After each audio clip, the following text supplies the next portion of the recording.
अस्सलाम वालेकुम स्टूडेंट्स, उम्मीद है आप सब खैरियत से होंगे। जैसा कि आप जानते हैं कि लास्ट क्लास में हमने equations reducible to the quadratic form किया था और हमने आपको बताया था कि जो आपकी क्वाड्रेटिक फॉर्म होती है, standard form of quadratic equation होती है, वो होती है ax² + bx + c। ये इक्वेशन आपको याद रखनी है। इसके अलावा मैंने आपको ये भी बताया था कि अगर आपके पास इक्वेशन रिड्यूसिबल फॉर्म में ना हो तो हम उसको रिड्यूसिबल फॉर्म में करेंगे, और यही सारा का सारा काम जो है वो एक्सरसाइज 3.4 में हमने करना है। मैंने आपको ये भी बताया था कि टाइप्स को हम फॉलो नहीं करेंगे जो एक्सरसाइज से पहले दी हुई हैं। जैसे कल मैंने आपको बताया था कि क्वेश्चन नंबर 1 to 6 में 1 से 6 में एक ही टाइप है, और वो टाइप ये है स्टूडेंट कि आपको क्वेश्चन नंबर 1 to 6 के अंदर जो है वो एक दिया हुआ है विदाउट रेसिप्रोकल और एक दिया हुआ रेसिप्रोकल की फॉर्म में। तो अगर आप एक को y लेते हैं तो दूसरा खुद ब खुद 1/y बन जाएगा। ऐसे मैंने आपको 2 क्वेश्चंस करवाए थे और मैंने आपसे कहा था कि 1 to 6 में आपने इसी तरह करना होगा कि एक फंक्शन दिया हुआ है और दूसरा उसका रेसिप्रोकल दिया हुआ है। आज जो मैं करवाने के लिए जा रहा हूं आपको वो है एक्सरसाइज 3.4 का क्वेश्चन नंबर 11।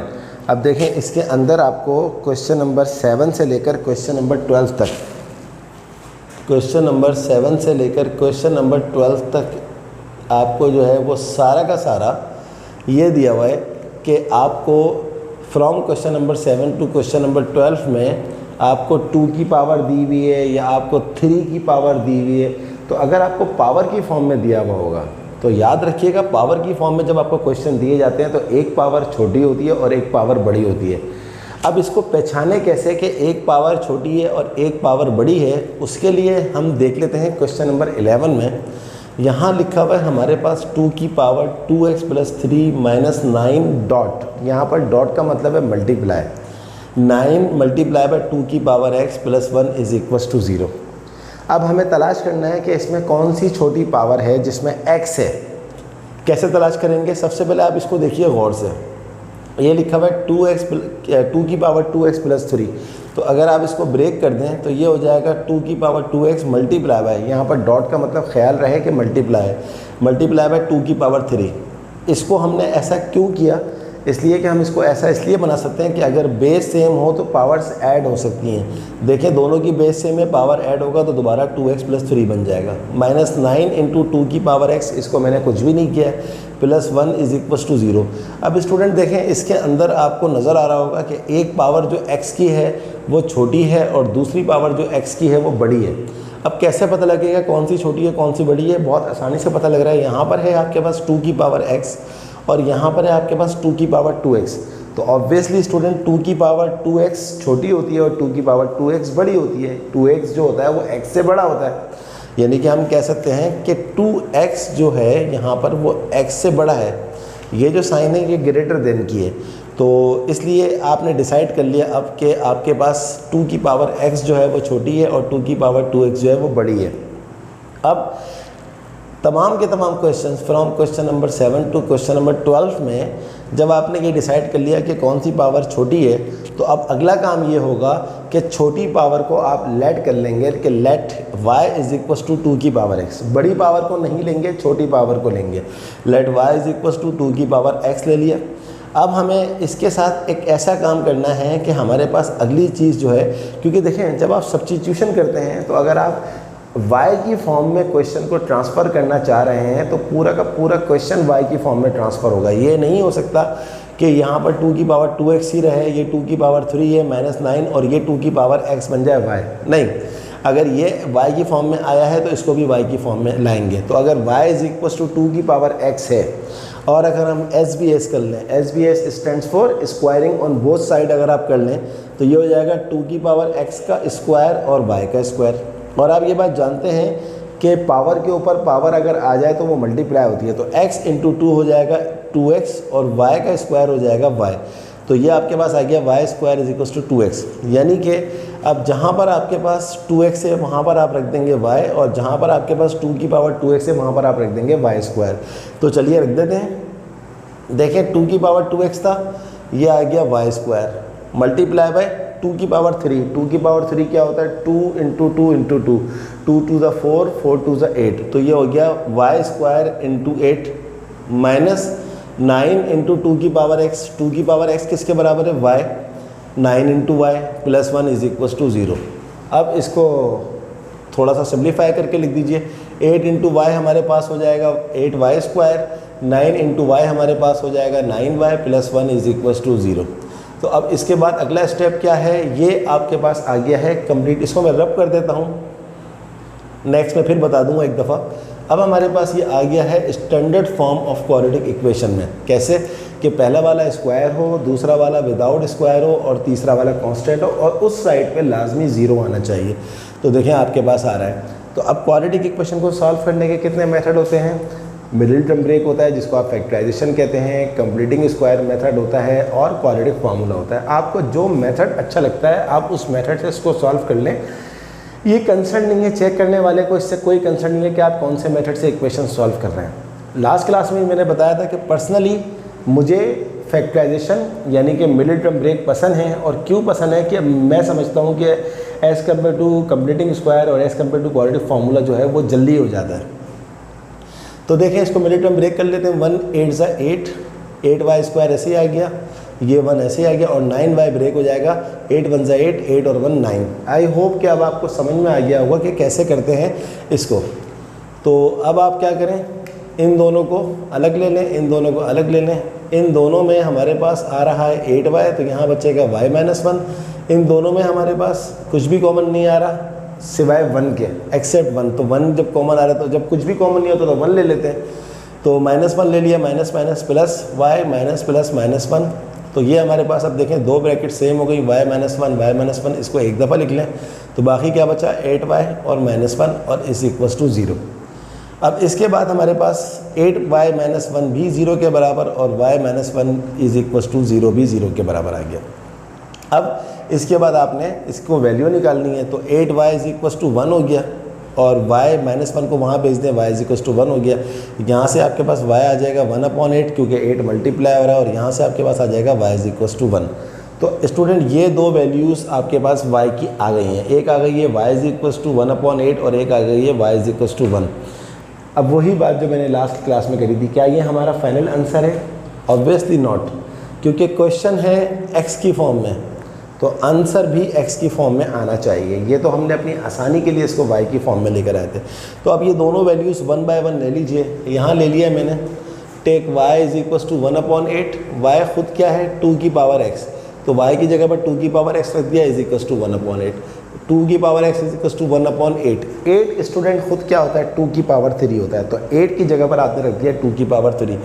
अब अगले स्टेप में इस 2 की पावर 3 को उठा के ऊपर ले जाएं, ट्रांसफ़र कर दें तो ये -2 की पावर 3 हो जाएगा। और ये एक इंडाइसिस का रूल है, आपने मैट्रिक में ग्रेड 10 में इंडाइसिस पढ़े होंगे कि अगर दोनों तरफ बेस सेम हो और दोनों तरफ बेस सेम के साथ बीच में इक्वल टू का साइन है तो पावर भी इक्वल हो जाती हैं। तो 2 की power x is equal to 2 की पावर -3 का मतलब है x इज इक्वल टू -3। ये आपका x का पहला आंसर आ गया। दूसरा आंसर कहाँ से आएगा?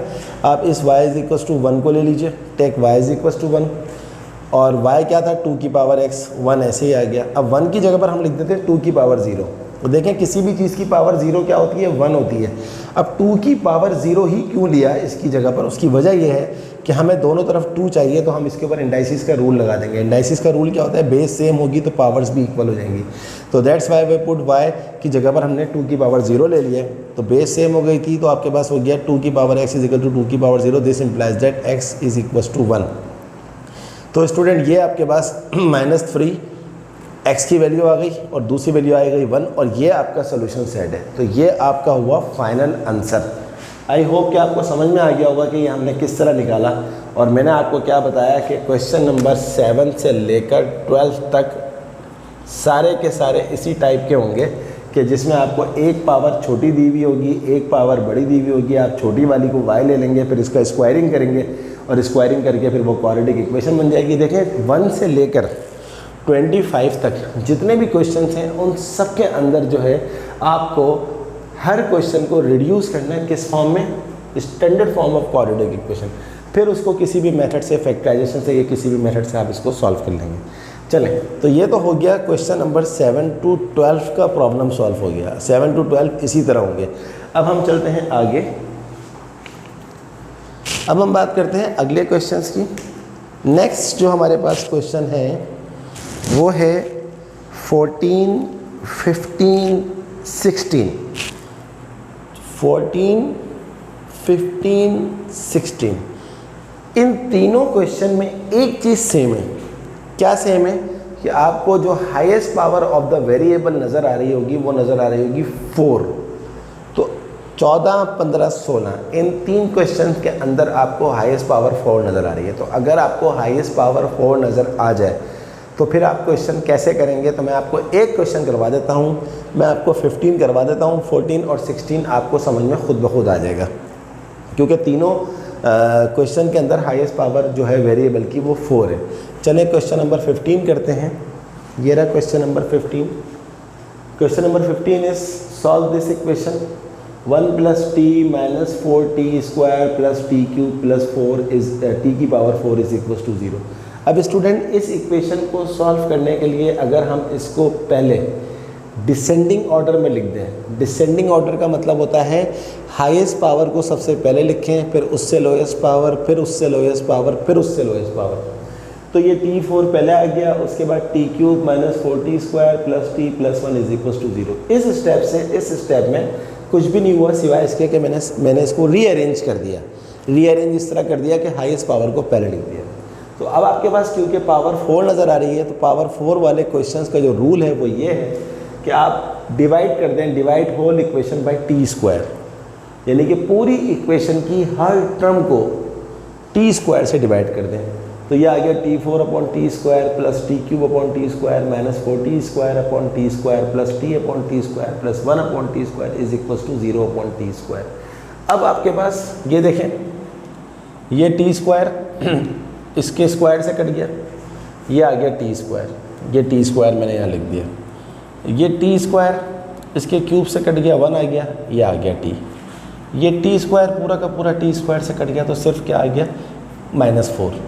ये t इसके स्क्वायर से कट गया, तो यहाँ पर बचा 1, तो ये हमारे पास आ गया 1/t। और यहाँ पर कुछ भी नहीं कट रहा, तो 1/t²। और 0 से जब कोई चीज़ डिवाइड होती है स्टूडेंट, तो आपको पता है कि वो 0 आ जाता है, तो 0/t² हो गया 0। चलें, ये आपके पास बाकी बचा, क्या बाकी बचा? t² + t + t - 4 + 1/t + 1/t² is equal to 0। तो ये आपने लिख लिया।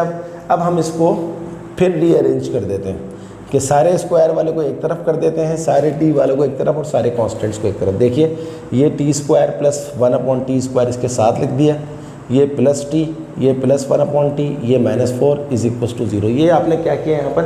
इस स्टेप से इस स्टेप के ऊपर आपने सिर्फ रीअरेंज किया है।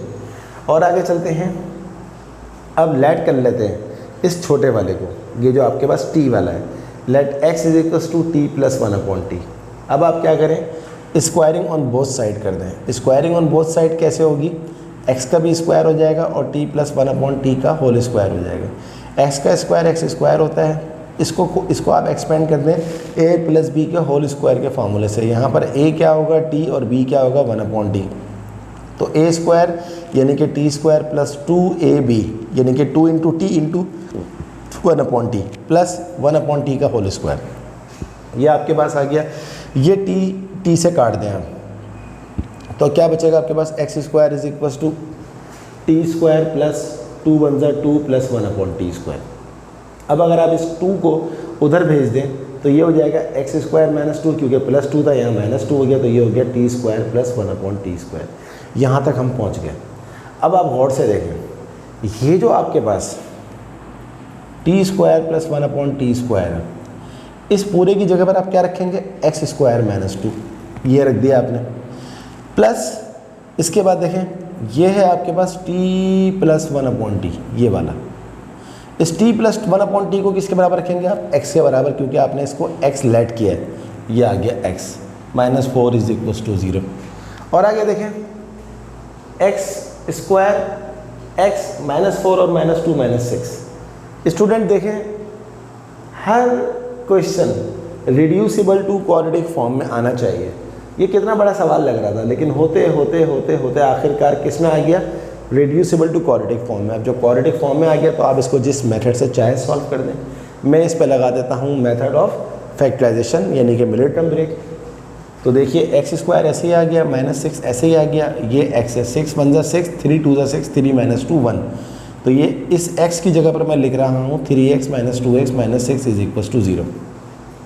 इन दोनों में कॉमन क्या आ रहा है, x + 3 बचा। इन दोनों में कॉमन क्या आ रहा है, -2 plus x plus 3 = 0। This implies that x + 3 दोनों में सेम आ रहा है, लिख दिया, और यहाँ बचा x - 2 = 0। x + 3 = 0 और x - 2 = 0। यहाँ से x की वैल्यू आ गई -3 और x की वैल्यू आ गई 2। स्टूडेंट क्या ये हमारा फाइनल आंसर है? Absolutely not. ये हमारा फाइनल आंसर इसलिए नहीं है कि हमारे को क्वेश्चन दिया हुआ है टी की फॉर्म में और हमें आंसर भी टी की फॉर्म में ही निकालना है। ये तो हमारी आसानी के लिए एक्स की फॉर्म में है, तो अभी काम ख़त्म नहीं हुआ है। अब हम क्या करेंगे, अब हम थोड़ा सा और आगे बढ़ेंगे ताकि आंसर हमारा टी की फॉर्म में आ जाए। उसके लिए मैं एक काम करता हूँ, मैं इसको रब कर देता हूँ।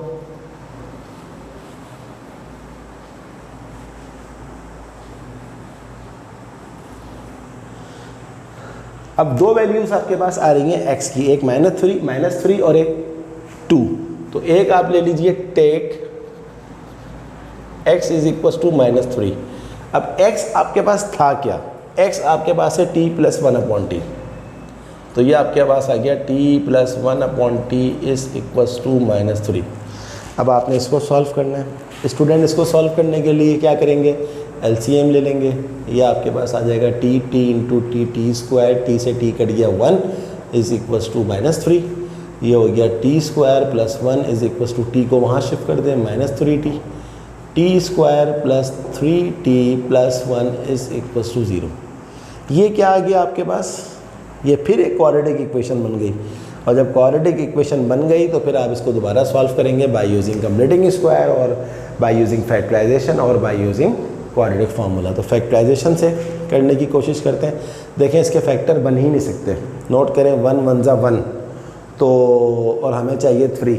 ये है वो जगह जहाँ पर हमारी मजबूरी है कि हम क्वाड्रेटिक फार्मूला लगाएंगे, क्योंकि ये विदाउट क्वाड्रेटिक फार्मूला सॉल्व नहीं हो सकती, क्योंकि इसके फैक्टर बन ही नहीं सकते। तो अब हमारी मजबूरी है, तो इसलिए हम क्वाड्रेटिक फार्मूला लगा लेंगे। a इसके पास क्या है 1, b इसके पास क्या है 3 और c यहाँ पर नज़र आ रहा है 1। a क्या होता है जो स्क्वायर वाले के साथ लिखा हुआ होता है, b क्या होता है जो विदाउट स्क्वायर, और c क्या होता है जो कांस्टेंट होता है। ये हमारे पास आ गया फार्मूला। हमारे पास क्या होगा, t = -b। -b means 3 ± b² -4ac का स्क्वायर रूट अपॉन 2a। तो t = -3 ± 3 का स्क्वायर होता है 9, 4 1 = 4, यह आ गया 2। तो t = -3 ± 9 - 4 होता है 5 का रूट अपॉन 2।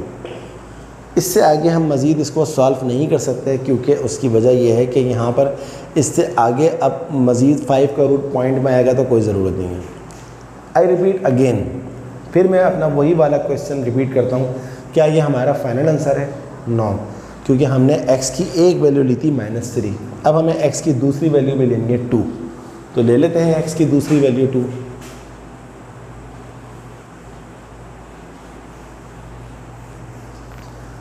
x की दूसरी वैल्यू हमारे पास क्या आ रही है, टेक x = 2। तो x हमारे पास था क्या, t + 1/t। t + 1/t = 2। फिर LCM ले लीजिए, ये हो जाएगा t, ये हो जाएगा t² + 1 = t। t² + 1 = 2t। ये आ गया मेरे पास, इसको सही से लिख देते हैं 1। तो ये हो गया मेरे पास t² - 2t + 1 = 0। इसके फैक्टर्स बन सकते हैं 1 1 = 1 and 1 + 1 2। तो t² - 1t -1t + 1 = 0। स्टूडेंट लिखने की ज़रूरत नहीं होती 1, तो इसलिए मैंने भी नहीं लिखा। यहाँ से t कॉमन ले लीजिए तो ये हो जाएगा t - 1। यहाँ से -1 ले लीजिए बाहर तो ये हो जाएगा t - 1 = 0। तो ये हो जाएगा स्टूडेंट्स हमारे पास t - 1 = 0। और यहाँ से मेरे पास आ गई t की वैल्यू 1 और दूसरी वैल्यू भी 1 आ गई। तो ये हमारा अब फाइनल आंसर आ गया है एक्सेप्ट वन स्टेप। आखिरी स्टेप क्या होगा, ये जो मेरे पास 1 और 1 आया था, आखिरी स्टेप होगा इसका सोल्यूशन सेट। यहाँ मैं सोल्यूशन सेट लिख देता हूँ ताकि ज़रा वाज़ेह नज़र आ जाए। t की पहली वैल्यू हमारे पास क्या थी, -3 प्लस √5/2, एक दफ़ा प्लस में लिख दें। दूसरी क्या थी, -3 माइनस √5/2। तीसरी क्या थी, 1, और चौथी क्या थी, 1। Student, this is our final answer. आज मेरी एक बात वेरीफाई भी हो गई। मैंने आपको बताया था कि जितनी ज़्यादा पावर होती है उसके सॉल्यूशंस या उसके रूट्स भी इतने ही आते हैं। आप देखें, जब आप क्वाड्रेटिक इक्वेशन सॉल्व करते हैं तो हाईएस्ट पावर क्या होती है, 2, तो उसके आंसर्स भी 2 आते हैं। आपने क्यूबिकल इक्वेशन सॉल्व करी तो उसकी हाईएस्ट पावर होती है 3, तो उसके आंसर्स भी 3 आते हैं। आज आपने देखा क्वेश्चन नंबर 15 के अंदर इसमें हाईएस्ट पावर थी 4, तो देखें आपके पास आंसर्स भी कितने आए, 4, 1 2 3 4। तो स्टूडेंट, ये बात प्रूफ हो गई कि जितनी ज़्यादा पावर होगी उसके आंसर्स भी इतने ही आएंगे। तो ये थी हमारी आज की क्लास। और आज मैंने आपको क्या बताया कि क्वेश्चन नंबर, एक दफ़ा फिर बता देता हूँ, 7 to 12 में एक पावर छोटी होगी एक बड़ी होगी। छोटी वाली को लेंगे, स्क्वायरिंग ऑन बोथ साइड करेंगे, दूसरी पावर आ जाएगी, सॉल्व कर लेंगे, जैसा कि मैंने क्वेश्चन नंबर 11 में आपको सिखाया। फिर मैंने आपको बताया कि 14 से लेकर 16 तक इन सब के अंदर क्या है, जो हाईएस्ट पावर है वो 4 है, जैसे क्वेश्चन नंबर 15 में। तो हाईएस्ट पावर अगर 4 होगी तो आप क्या करेंगे, स्क्वायर वाले से डिवाइड कर देंगे और सारे स्टेप्स यही फॉलो करेंगे जो आपने 15 में किया। तो इस तरह आपका 14 भी हो जाएगा और 16 भी हो जाएगा। तो I hope you understand today's lecture. और अब आप जितने भी रिमेनिंग क्वेश्चन से कर लीजिए। अगर आपसे ये क्वेश्चंस नहीं होते तो आप कमेंट बॉक्स के अंदर मुझे ज़रूर बताइए, तो मैं आपकी हेल्प करूँगा। मैं आपको वो क्वेश्चन भी सॉल्व करके ज़रूर जो है वो आपको बताऊँगा। आप प्रैक्टिस करते रहें। अभी हम 1-2 क्लासेस और लेंगे 3.4 की, क्योंकि 3.4 is the main exercise of the chapter. Okay student, अल्लाह हाफिज़।